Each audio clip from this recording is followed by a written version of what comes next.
السلام علیکم دوستوں، کیا حال ہے؟ امید ہے کہ آپ لوگ سب خیریت سے ہوں گے۔ گائز، آج ہم ریویو کریں گے ناروان ٹیبلٹ کے بارے میں کہ ناروان ٹیبلٹ آپ لوگ کون سی بیماری کے لیے یوز کر سکتے ہیں، اس کا بینیفٹ اور اس کا صحیح طرح کا استعمال، اس کے بارے میں آپ لوگوں کے ساتھ فل ڈیٹیل شیئر کروں گا۔ ویڈیو آخر تک دیکھیے، لاسٹ تک دیکھیے، ویڈیو بالکل اسکپ نہیں کرنا۔ سو گائز، چلتے ہیں ویڈیو کی طرف۔ یہ آپ لوگ دیکھ سکتے ہیں اسکرین پر، یہ ناروان ٹیبلٹ ہے۔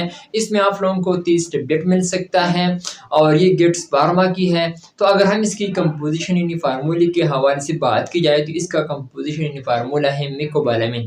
اس میں آپ لوگوں کو مختلف کمپنی کا ناموں کے ساتھ مل سکتا ہے، لیکن آج ہم ریویو کرنے جا رہے ہیں ناروان ٹیبلٹ کے بارے میں۔ یہ گٹس فارما کی ہے۔ تو اگر ہم اس کی پرائس کے حوالے سے بات کی جائے تو اس کا پرائس PKR ہے آج کل کی 300+ روپے۔ یہ آپ لوگوں کو ہر میڈیکل اسٹور سے بآسانی مل سکتا ہے۔ تو اگر ہم اس کی یوز کے حوالے سے بات کی جائے تو یہ آپ لوگ وٹامن B12 ڈیفیشنسی کے لیے استعمال کر سکتے ہیں۔ جن لوگوں کو وٹامن B12 ڈیفیشنسی ہو تو اس کے لیے استعمال کی جاتی ہے، ڈاکٹر بھی ریکمینڈ کرتا ہے۔ انیمیا ڈیفیشنسی کے لیے بھی استعمال کی جاتی ہے۔ جن لوگوں کو خون کی کمی ہو تو اس کے لیے بھی استعمال کی جاتی ہے، ڈاکٹر بھی ریکمینڈ کرتا ہے۔ جن لوگوں کو ہاتھوں اور پیروں میں اعصابی درد ہوتا ہے، ہر وقت تھکاوٹ محسوس کرتے ہیں، اور جن لوگوں کو ہر وقت درد ہوتا ہے، کمزوری محسوس کرتا ہے، تو اس کے لیے استعمال کی جاتی ہے۔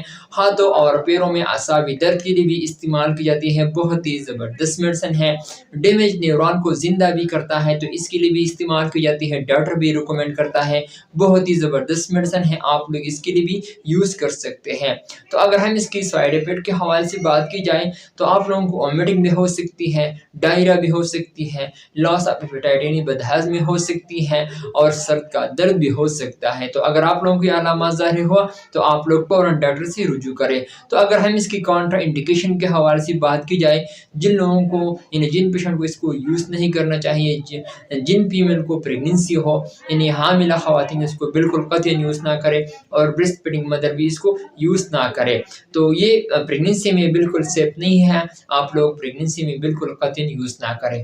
تو اگر ہم اس کی یوز کے حوالے سے بات کی جائے، اس طرح کا استعمال کے حوالے سے، تو یہ آپ لوگ ایک گولی صبح اور ایک شام کو 1 ماہ تک استعمال کریں تو آپ لوگوں کو بہت ہی 100% رزلٹ مل جائے گا۔